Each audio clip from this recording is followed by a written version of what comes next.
we've got another lesson here that a lot of children are going to enjoy.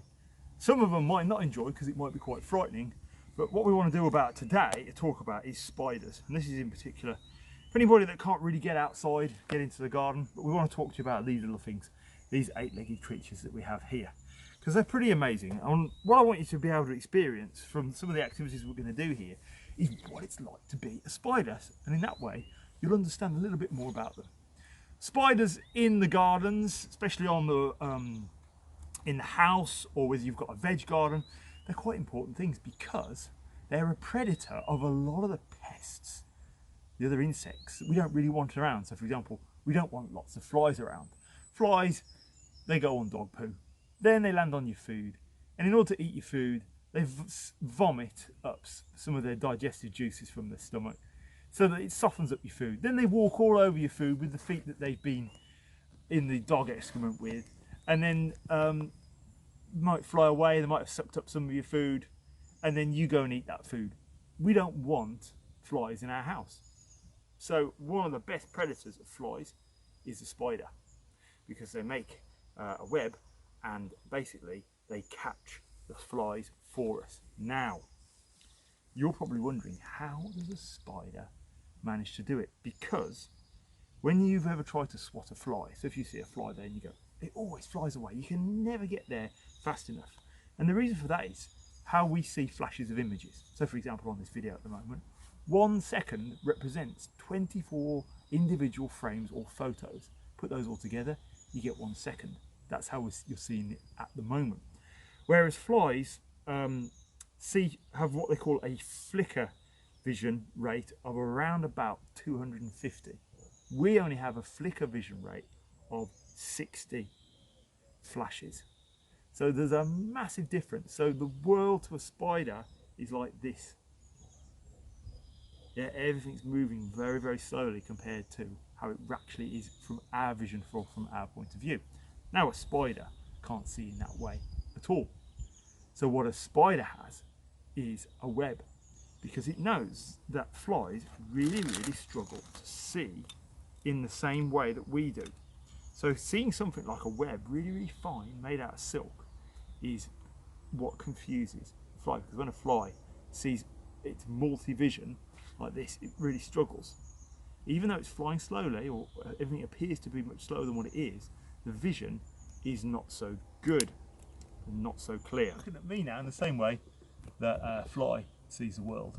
So it's for that sort of multi-vision that we have there, that you can see in that filter that we put on the camera, or a pair of glasses that you can buy off Amazon. So spiders make a web.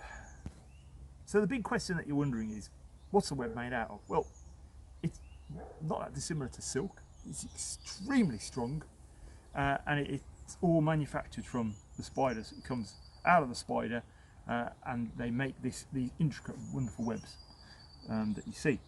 Now, the big question is that obviously this is wool that's on here, and I'm going to show you how to make one of these in a minute.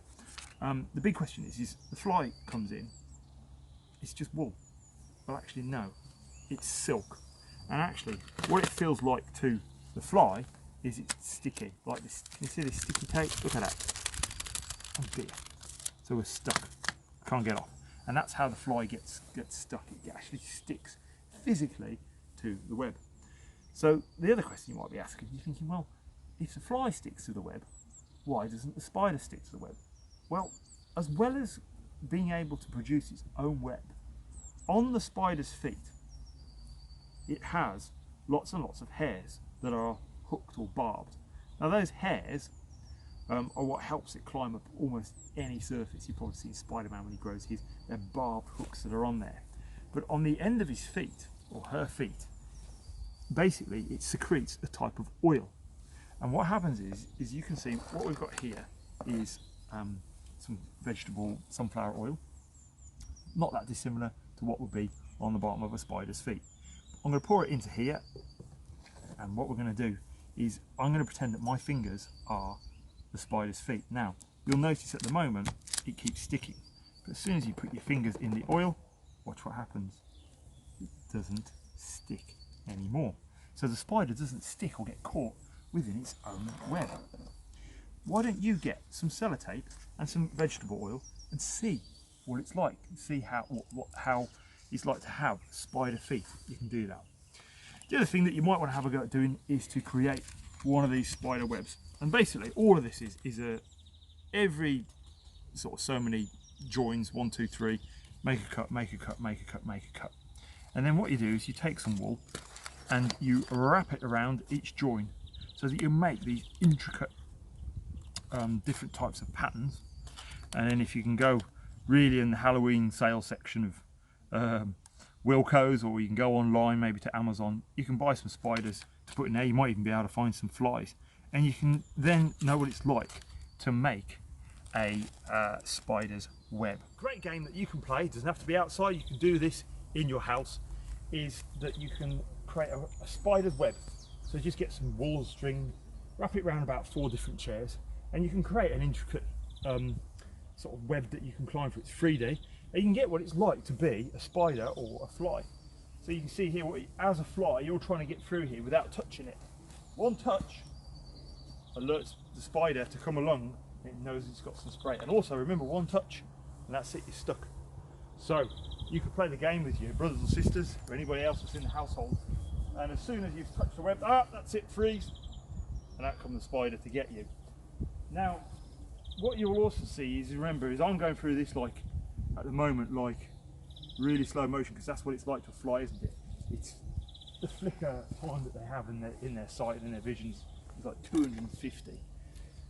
What's it like to see and try and do this with the fly vision? So remember that, how there's lots and lots of different spectrums, and that's when it becomes a little bit more of a challenge, because depth perception is a lot more difficult, and therefore, oh no, I've been caught, and now I'm going to be eaten alive.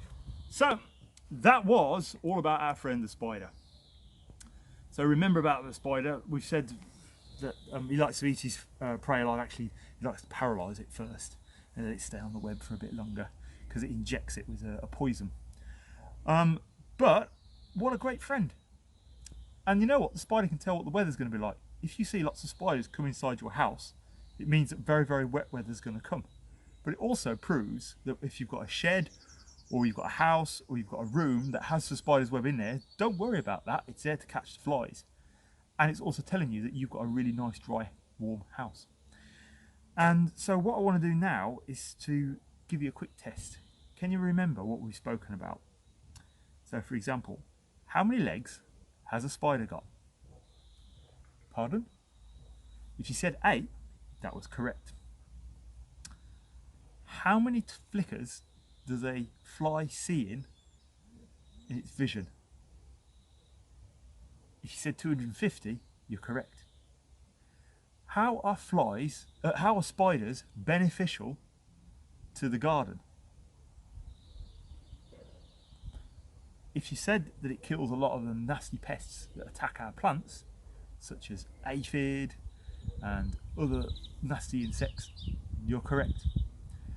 How come a spider doesn't get stuck to its own web? If you said it's because he's got a special oil that's on his feet, you were correct. How does a fly see? If you say that it sees in a different spectrum, lots and lots of different hexagonals compared to our own vision, then you're correct. And that's our lesson, all about our best friend, the spider.